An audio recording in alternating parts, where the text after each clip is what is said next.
और आरएनए जो होता है वो केवल सिंगल हेलिक्स होता है, सिंगल धागा का बना होता है आरएनए। तो जितने वायरस होते हैं वो आरएनए होते हैं, ज़्यादातर वायरस आरएनए। अब आरएनए को बनने में ज़्यादा टाइम नहीं लगता है, खटाखट आरएनए बनता है, जबकि डीएनए बनने में टाइम लगता है। तो वायरस जो होता है बड़ा जल्दी जल्दी बनने लगते हैं सब यहाँ पे। तो वैज्ञानिकों ने इसी आरएनए को पकड़ के निकाला, इसलिए जितना वैक्सीन है सब वैक्सीन को आरएनए वैक्सीन, एमआरएनए वैक्सीन कहा जाता है। तो इस कोरोना का जो आरएनए है उसे वैज्ञानिकों ने निकाल लिया। अब देखिए हम लोग में तो डीएनए पाया जाता है, तो डीएनए नहीं है, देखिए डीएनए आरएनए में अंतर नहीं, एक उखाड़ दीजिए इसका तो क्या बन जाता है, आरएनए बन जाता है। तो डीएनए से आरएनए बनाया जा सकता है, उखाड़ के नोच दीजिए बस क्या बन जाएगा, आरएनए बन जाएगा। तो वैज्ञानिकों को कोरोना वायरस का आरएनए मिल गया। तो कोरोना कैसा वायरस है, एक आरएनए वायरस है, बस हमको ये मिल गया। अब वैज्ञानिकों ने क्या किया, इस आरएनए वायरस को केमिकल से कमजोर करके इसका नकल कर लिया, और इसे नकल करके जैसा इसके अंदर आरएनए था वैसे ही आरएनए को इंजेक्शन से हमारे बॉडी के अंदर भर दिया।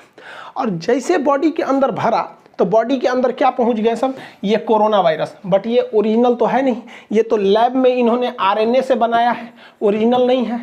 अब बताइए, ये ओरिजिनल नहीं है लेकिन दिखने में तो उसी के जैसा है, और जब दिखने में वैसे ही है तो शरीर के अंदर जाएगा तो शरीर के अंदर से एंटीबॉडी बनने लगेंगी ज़्यादा ज़्यादा। और इन दवाओं में एंटीबॉडी को बढ़ाने के लिए केमिकल मिला दिया जाता है, तो ज़्यादा से ज़्यादा एंटीबॉडी बनने लगेगी। तो जब कभी हमें वैक्सीन लगा दिया जाता है तो यह वैक्सीन एंटीबॉडी का निर्माण बहुत जोर से करने लगती है, और हमारे शरीर में खूब ज़्यादा एंटीबॉडी हो जाता है, जो कि नकली कोरोना वायरस को देखकर बना होता है।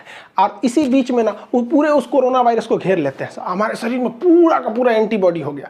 और जब कभी भी ओरिजिनल कोरोना आता है तो हमारे एंटीबॉडी घेर लेते हैं कोरोना का, चाचा आ गए, चाचा आ गए, चाचा को घेर लो, चाचा को घेर लो, पूरा घेर लेते हैं चाचा को, चाचा का थूथूर चिपका देता है, लो चुपचाप सट गया यहाँ पे, तो सटा लेते हैं सब। अब कोरोना तो कुछ कर नहीं पाएगा क्योंकि वो डायरेक्ट सेल मेम्ब्रेन में नहीं घुस सकता है, क्योंकि सेल मेम्ब्रेन सेमी परमेबल होता है। बायोलॉजी के बैच में पढ़ा दिए थे, सेमी परमेबल का मतलब होता है अर्धपारगम, मतलब किसी खास चीज़ को जाने देगा और कुछ खास चीज़ को ही आने देगा। उस खास चीज़ में कोरोना शामिल नहीं है, इसलिए कोरोना जब भी जाएगा तो रिसेप्टर से जाएगा, और ये एंटीबॉडी जाके कोरोना के स्पाइक प्रोटीन का मुंह चिपका दिया, रिसेप्टर से सटेगा नहीं।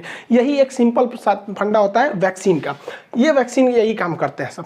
अब दुनिया के कई तरह के वैक्सीन है, जिसमें फाइजर जो है वैक्सीन, इस ससुरा अमेरिका का है, इसको -70 डिग्री पे रखना है, ये भारत में पॉसिबल ही नहीं है। हालांकि इसके साइड इफेक्ट ज़्यादा देखे गए।